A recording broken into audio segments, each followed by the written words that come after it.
Sean bienvenidos esta hora a esta plataforma bíblica, un espacio que ha sido creado para proveer herramientas a los creyentes, para a todos aquellos que andamos en búsqueda de la palabra del Señor y no obviamente solamente para aprender, sino para sobre todo practicar, poner en práctica la palabra. Y esta hora vamos a estar estudiando o meditando el Salmo 95.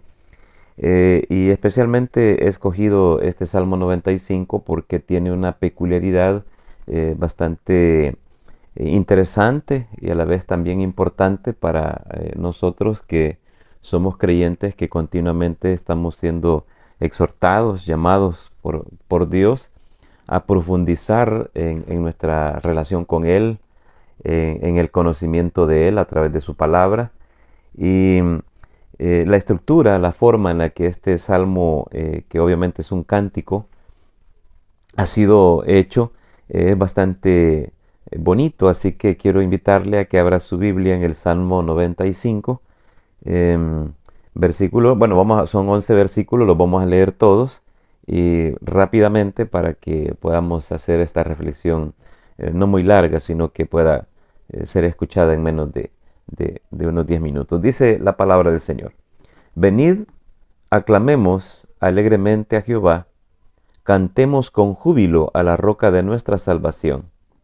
Lleguemos ante su presencia con alabanza, aclamémosle con cánticos.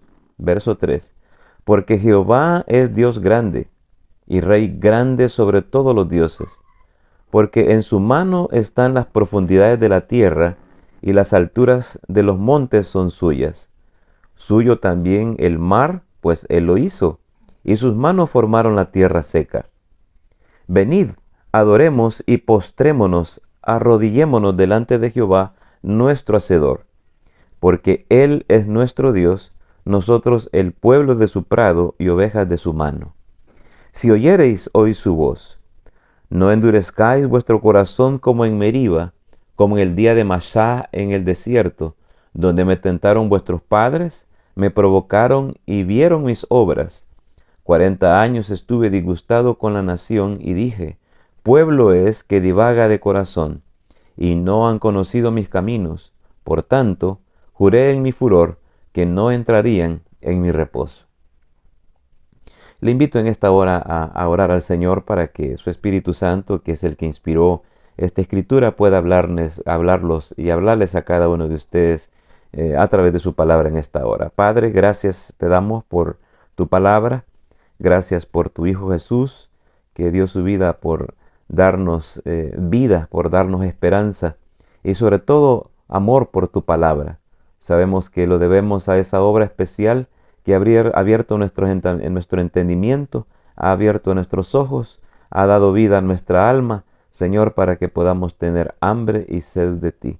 Así que en esta hora pedimos para que tu palabra pueda llegar a los que nos escuchan, a los que nos ven, en las redes sociales, Señor, en las distintas naciones, tu Espíritu Santo, que es vivo y es real, Señor, pueda hacer su palabra viva y eficaz en el corazón de cada uno de nosotros. Te lo pedimos en el nombre de Cristo. Amén y amén.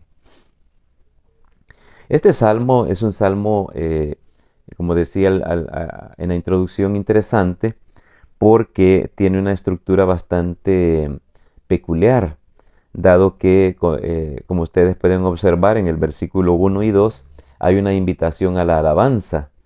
Y luego encontramos las razones o las causas por las cuales el salmista invita a que el hombre exclame y traiga gloria y honra al Señor a través de la alabanza. Y aunque ya vamos a analizar específicamente estos versículos, la estructura al final, en el versículo 8, presenta a Dios confrontando al pueblo porque había dejado la palabra hacía muchos años atrás, y ahora hay una exhortación a este nuevo pueblo, a este pueblo que ya está habitando la tierra prometida, una exhortación a que no endurezca su corazón.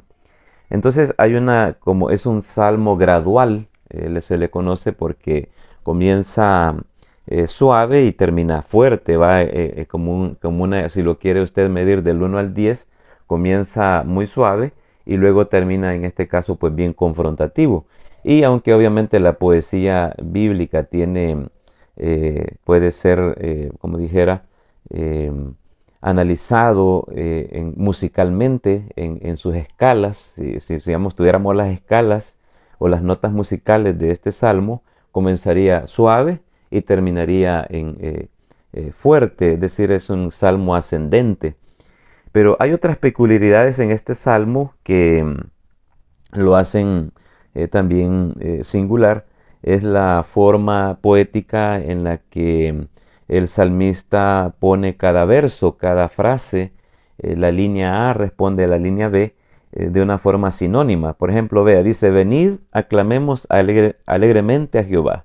Y la línea B dice, cantemos con júbilo a la roca de nuestra salvación. Solamente está usando palabras sinónimas para dar a entender lo mismo. Ahora, para no hacer muy larga esta introducción y podamos ir a ver de inmediato el mensaje de este salmo, quiero solamente darle un detalle más, y es que este salmo, bueno, nosotros los predicadores somos llamados no solamente a proclamar la palabra, sino primeramente estudiar la palabra para que la palabra pueda hablar a nuestras vidas y esto pueda traer una reflexión.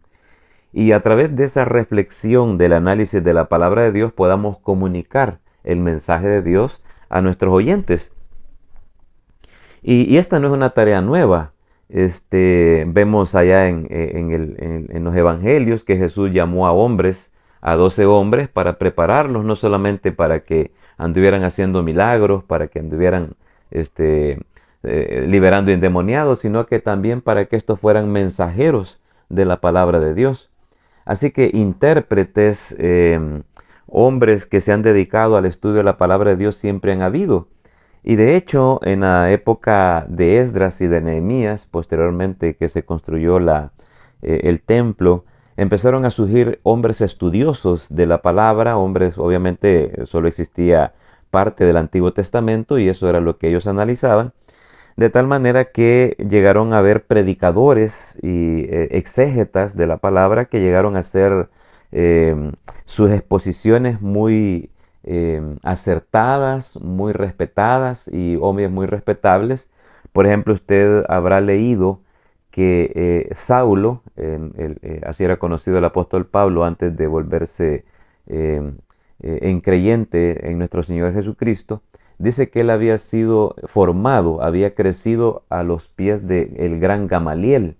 Gamaliel era un sacerdote, era un hombre de Dios, era también un exegeta de la palabra, era un predicador que era muy respetado y sus enseñanzas y sus interpretaciones del Antiguo Testamento eran escuchadas y tenían mucho peso las cosas que él proclamaba, ¿verdad? Ahora, ¿por qué menciono esto?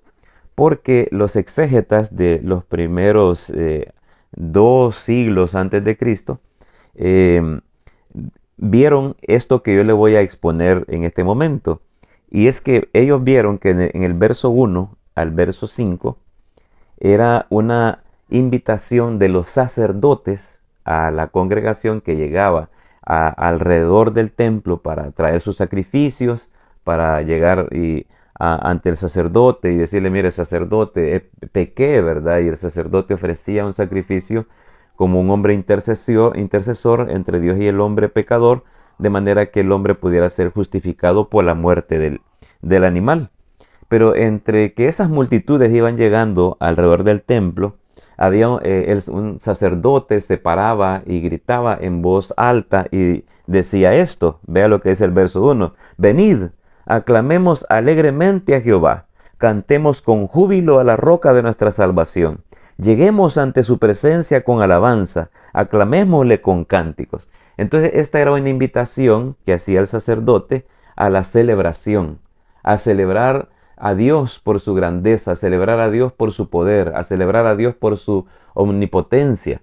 Ahora, entonces alguien diría, bueno, yo estoy acá, yo he venido a que el Señor me limpie de algún pecado que he cometido, pero primeramente el sacerdote instruía al pueblo a que antes que cualquier otra cosa pasara, lo primero que el pueblo tenía que aprender a hacer era a adorar, a exaltar, a celebrar, a bendecir la grandeza de Dios. Ahora, si los oyentes y los asistentes alrededor del templo no estaban muy convencidos, entonces el sacerdote, verso 3, 4 y 5, le da evidencias, le da argumentos a las personas que habían asistido para que ellos comprendieran de que ellos están ahí y viven y respiran y caminan y hacen todo lo que hacen, trabajan, porque Dios proveyó un ambiente y proveyó una tierra, proveyó un clima, un lugar aclimatizado para que nosotros podamos vivir.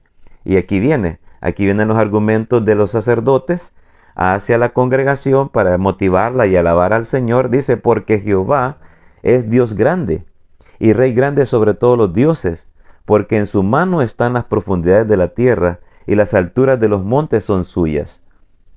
Tuyo también el mar, pues él lo hizo y sus manos formaron la tierra seca. Entonces aquí están las causas, los motivos, las razones y las circunstancias por las que el hombre debe de alabar a Dios.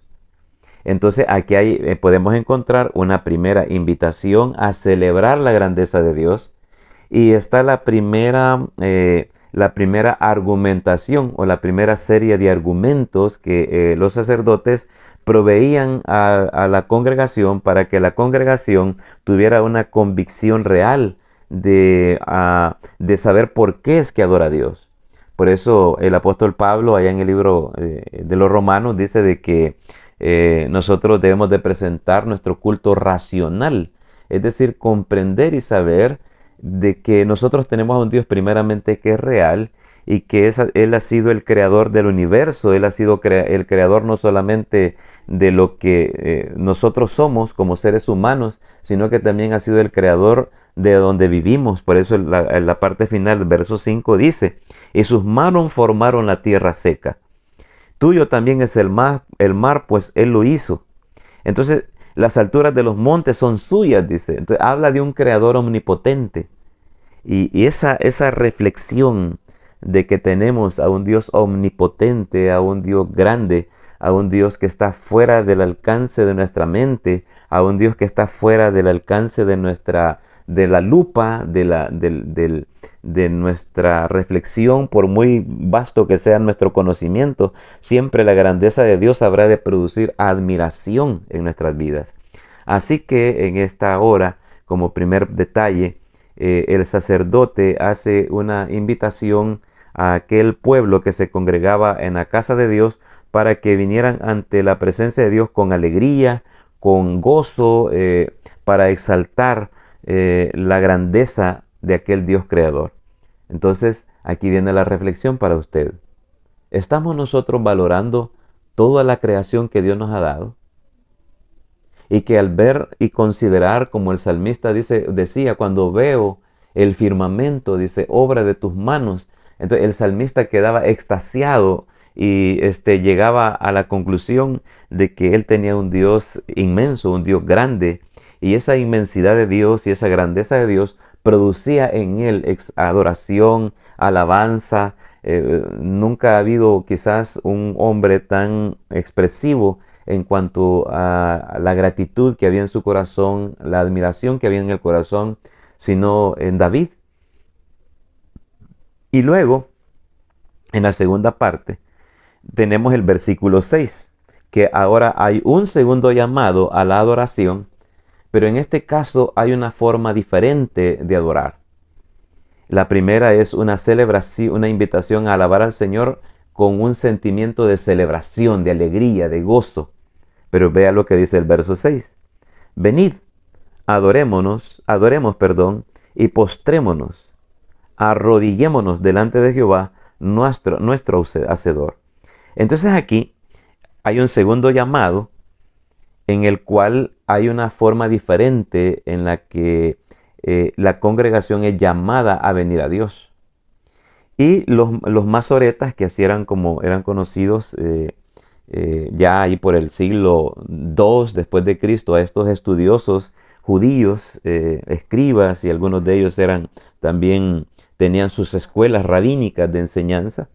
eh, Ellos decían de que esta parte del verso 6 al 7 no eran los sacerdotes los que invitaban al pueblo a alabar y a exaltar a Dios, sino que eran los profetas, que se ponían de pie y no era que corrigieran la plana del sacerdote, sino que era como una cuestión, como un preludio. Por ejemplo, dice el Salmo, entrad por sus atrios con alabanza. Es decir, antes de que nosotros vengamos en otra forma o en otro sentimiento a la presencia de Dios, primeramente tenemos que traer sacrificios de alabanza, celebrar su grandeza, celebrar su majestad. Pero ahora, una vez que hemos hecho esto, viene la invitación de los profetas a que ahora entremos en una actitud de humillación a la presencia de Dios. Verso 6. Venid, adoremos y postrémonos. Vea que el Salmo, la línea A y la línea B, repite casi lo mismo con palabras distintas. Por eso es un salmo sinónimo. Venid, adoremos y postrémonos. Arrodillémonos delante de Jehová, nuestro hacedor. Entonces aquí hay una invitación a la adoración, pero ya no en aquella primera forma de gozosa, de júbilo, en aquella actitud de celebración, sino que ahora adoramos a Dios en una actitud de humillación, en una actitud de profunda reflexión, en la que al contemplar y reflexionar en la grandeza, en las maravillas de Dios, nuestro corazón aprende y es impactado, es fulminado por la gloria de Dios, de tal manera que el profeta invita a la congregación de Israel a que se humillen ante Dios. Hay una alabanza preciosa que dice, no hay lugar más grande delante de Dios, ¿verdad? No hay lugar más grande que estar a tus pies, en humillación, arrodillados, postrados. Y luego, bueno, tú no quieres doblar tus rodillas, pues entonces te doy las razones, así como los sacerdotes le dan causas, razones y motivos para que el hombre y las personas que se han congregado en la casa de Dios celebren la grandeza de Dios. También los profetas le dicen, verso 7, porque Él es nuestro Dios. Primero en la parte final del verso 6 dice, Jehová, delante de Jehová nuestro hacedor. Es decir, nosotros no nos hemos creado a nosotros mismos. Por eso dice la palabra que el Señor entretejió nuestro embrión. Él fue el que nos dio forma en el vientre de nuestras madres. Y aquí, en esta segunda invitación, se dan también argumentos por los cuales el hombre tiene que alabar y adorar a Dios. Dice, porque Él es nuestro hacedor, nosotros el pueblo de su prado y ovejas de su mano. Entonces aquí está hablando de que el pueblo es propiedad de Dios. Y al ser propiedad de Dios, entonces no estamos hablando en un sentido de esclavitud, no estamos hablando de esa clase de propiedad, sino que estamos hablando en el derecho que Dios tiene de ser creador, que es dueño de todo lo que Él ha creado. Pero también sabemos de que Dios ha creado un pueblo para sí mismo. Hay muchos pueblos esparcidos en la faz de la tierra, pero solo hay un pueblo que es el que le pertenece a Él y que en este caso nuestro ha sido comprado con la sangre de su Hijo Jesús. Entonces eso debe de traer a nuestro corazón no solamente primeramente alegría, sino que también ahora debe de ser impactado nuestra alma, impactado nuestro corazón, que estamos ante la grandeza de un Dios maravilloso, ante la majestad de un Dios santo, y que no podemos venir arrogantes, no podemos venir orgullosos, no podemos venir con una actitud de altivez. Sí podemos traer una actitud de alegría, pero no de altivez. Sí podemos traer una actitud de gozo, pero no una actitud de rebelión, de rebeldía. Porque precisamente ese es el llamado que al final hace este salmo y con lo cual voy a empezar a terminar. Y dice, y aquí viene la tercera parte de este salmo.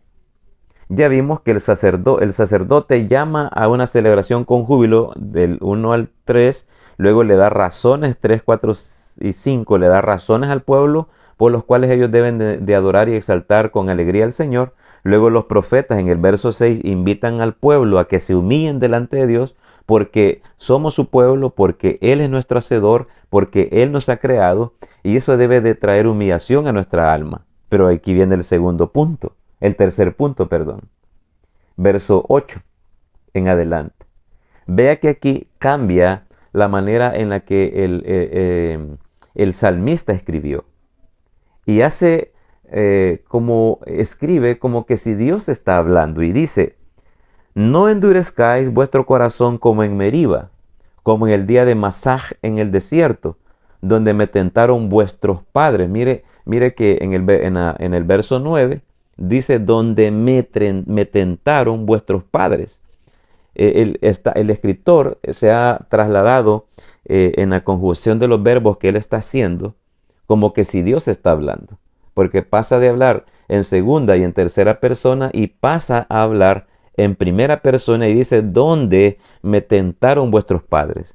Entonces, si usted ha ido escribiendo y poniendo notas al margen de su Biblia, ponga del verso 1 al 5, sacerdotes. Los sacerdotes invitaban al pueblo a exaltar la grandeza de Dios con júbilo. Luego 6 y 7, usted puede escribir ahí los profetas, que eran los que llamaban y confrontaban al pueblo a que vinieran ante el Señor con una actitud de humillación, con una actitud reconociendo que ellos son pecadores y que Dios es santo y que esa santidad de la majestad de Dios debe de siempre humillar nuestro corazón. Pero ahora aquí, en el versículo 8, 9, 10 y 11, Dios le invita al pueblo a que no olvide la palabra. Y la reflexión de Dios acá es de que Dios abandonó a aquel pueblo porque fue oidor olvidadizo de la palabra. No era que ellos ignoraran la palabra, sino que ellos omitieron la palabra en sus vidas. Entonces, esta gradualidad de este salmo es interesante porque dice el verso 9, donde me tentaron vuestros padres, me probaron y vieron mis obras. Cuando dice me probaron y vieron mis obras, es decir, que experimentaron el juicio de Dios contra ellos.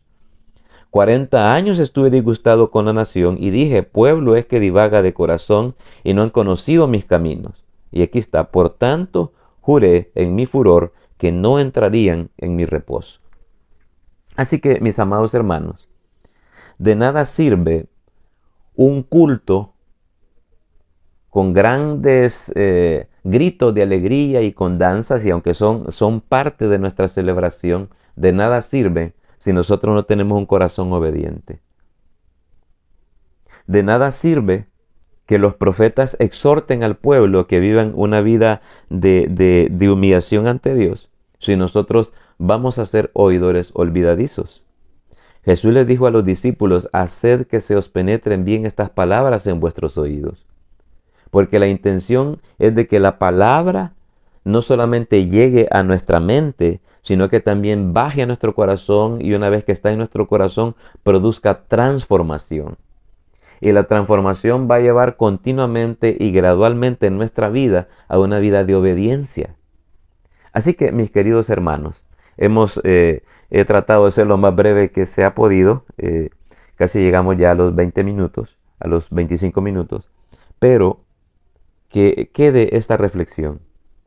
Sí, tenemos que venir ante la presencia de Dios con alegría, con gozo, con tremenda expectación de gozo ante la presencia del Señor. Pero al mismo tiempo también debemos de venir con una actitud de humillación ante Él, ante su santidad, ante su grandeza. Pero también debemos de tener un corazón que esté dispuesto a obedecer su voz, a obedecer la palabra, a obedecer. Y por eso Santiago 1:22 dice que seamos hacedores de la palabra. Porque aquel que no es hacedor de la palabra, dice Santiago, se engaña a sí mismo.